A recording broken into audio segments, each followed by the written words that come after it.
حروف کی ہے حروف مدہ، یعنی وہ حروف جن کو مدہ کا معنی ہوتا ہے کھینچنا، جن کو کھینچا جاتا ہے۔ عربی کے اندر حروف مدہ 3 ہیں، واو، الف، یا۔ واو یہ تب مدہ ہوتی ہے جب واو ساکن ہو اور اس سے پہلے پیش ہو، جیسے سوء۔ دیکھیں یہاں واو ساکن ہے، ساکن کی دوبارہ وضاحت کرنے کی ضرورت نہیں، آپ ان اصطلاحات میں اسے سمجھ چکے۔ اس سکون کے بعد پیش ہے تو یہاں واو مدہ ہے، اس لیے سین کو کھینچیں گے، سوء۔ نمبر 2، یا ساکن۔ یا ساکن جس سے پہلے زیر ہو اسے یا مدہ کہتے ہیں، جیسے قیل۔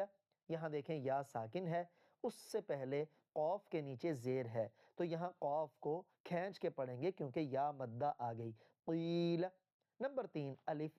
تو وہ الف جس سے پہلے زبر ہو وہ الف مدہ ہے، چونکہ الف ساکن ہی ہوتا ہے، اگر اس کے اوپر کوئی حرکت ہوگی تو وہ الف نہیں رہتا، حمزہ بن جاتا ہے، جیسے شاء۔ یہاں شین کو ہم نے کھینچا کیونکہ اس کے بعد الف مدہ ہے۔